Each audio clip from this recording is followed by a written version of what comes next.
9వ తరగతి పరిసరాల విద్య అనేటువంటి చూస్తూ ఉన్నాము. పర్యావరణ విద్య చూస్తూ ఉన్నాము. ప్రతి పక్షికి గూడు కావాలి. విద్యార్థులు తాము పరిశీలించినటువంటి పక్షులను గూళ్ళ వైపునకు మరల్చుటకు గురించి తెలుసుకుందాము. పక్షులు ఏ విధంగా గూళ్ళు కట్టుకుంటాయో, పిల్లలను పెంచుతున్నాయో పరిశీలిద్దాం. వివిధ రకాలైనటువంటి పక్షి గూళ్ళను తయారు చేసి విద్యార్థులు ప్రయోగ పద్ధతిలో పిచ్చుకలకు గూళ్ళ వైపు వచ్చేలాగా చేయాలన్నమాట. బాక్సులను మట్కా తొడిగి పెద్ద రంధ్రాలు లేకుండా చేసి ప్రవేశ ద్వారాన్ని చిన్నదిగా చేయడము ద్వారా పిల్లలను, పెద్ద పక్షులను బాక్సుల్లోకి వెళ్లకుండా చేయాలన్నమాట. ఉపయోగించేటువంటి బాక్సుకి ఒకే రంధ్రము చిన్న రంధ్రంలో ఉండేటట్టు చేయాలి. రంధ్రము 5 నుండి 6 సెంటీమీటర్ల వెడల్పు ఉండాలన్నమాట. కిటికీ లేదా ద్వారం మధ్య ఒక మూలకు పక్షి గూడు డబ్బాను వేలాడదీయాలి. పక్షి మట్కా డబ్బాలోకి చేరి తన గూడు ఏర్పాటు చేసుకునే విధానాన్ని విద్యార్థులు పరిశీలించి సమాచారాన్ని సేకరించాలి. మగ లేక ఆడ పక్షి గూడు నిర్మిస్తున్నదా? ఏ పదార్థాలతో పక్షి తమ గూడును నిర్మించుకుంటున్నది?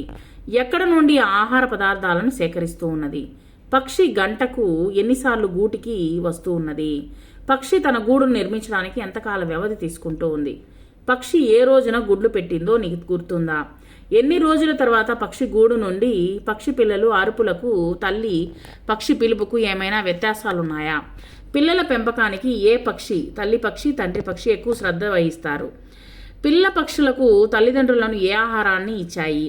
గంటకు ఎన్నిసార్లు పిల్లలకు ఆహారాన్ని అందజేశాయి? ఆహారాన్ని అవి ఎక్కడి నుండి సేకరించాయి? ఎన్ని రోజుల తర్వాత పక్షి పిల్లలు ఎగరడం మొదలుపెట్టాయి?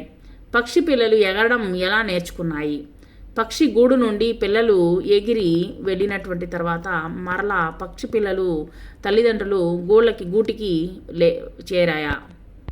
పక్షి గూడు నిర్మించడం మొదలు పిల్లలు గూటి నుండి ఎగిరి వెళ్ళే వరకు ఎంత కాల వ్యవధి పట్టింది? వీటి గురించి మీరు ఒక పక్షి గూడిని నిర్మించి మీరు వివరాన్ని సేకరించండి. Thank you very much.